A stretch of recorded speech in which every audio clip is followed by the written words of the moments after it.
গল্পটি তৈরির সুবিধার্থে কিছু পরিবর্তন করা হয়েছে।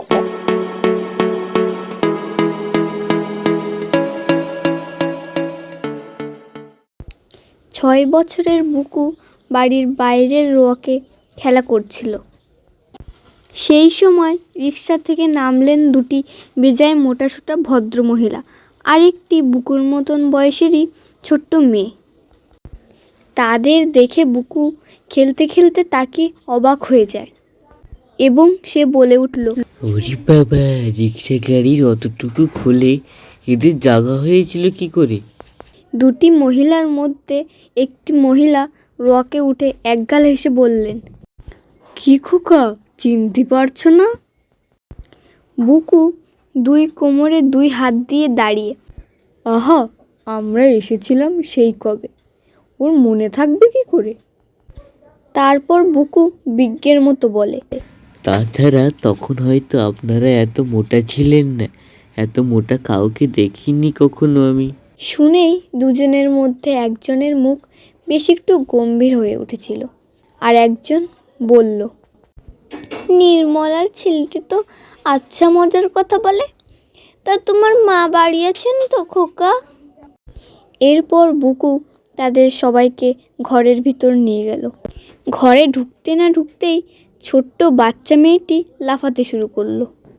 তাই দেখে বুকু রেগে মেগে বলল, তুমি অমন করে ওই চেয়ারে লাফালাফি করছো কেন? ওই চেয়ারটা ভেঙে যাবে, মা আমাকে যে মারবে। তাদের মধ্যে একজন ড্যাব ড্যাব করে বুকুর কথা শুনলেন। এবার রেগে গম গম করে বললেন, চুন্নি, টেবিল থেকে নেমে আসো, সব জায়গা নিজের বাড়ি নয়, বুঝলে? তারপর বুকুর মা এলো এবং বলল, ও দিদি, কতদিন পরে দেখছি তোমাদের, কি আনন্দই না হচ্ছে আমার। এতদিন তোমরা কোথায় ছিলে গো? মা, তুমি মিথ্যে কথা বলছো কেন? তুমি তো সকালে বলেছিলে মিথ্যে কথা বলতে নেই। আর তুমি তো বলছিলে এই অসময়ে কার আগমন হলো। এই বুকুর এই কথা শুনে বুকুর মা কিছুটা লজ্জা বোধ করলো। তিনি সেই পরিবেশটাকে সামলাতে সক্ষম হলেন। তিনি বললেন, আরে দিদি, আর বলো না, ছেলেটা যে দুষ্টু হয়েছে না, সব সময় বড়দের মধ্যে কথা।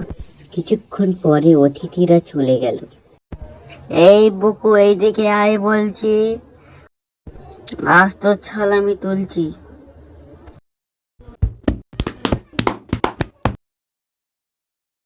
বুকু বুঝতে পারিনি যে কোন সময় কোন কথা বলতে হয়, তাই সে মার খেলো। তোমরা কিন্তু এমন ভুলটি করো না।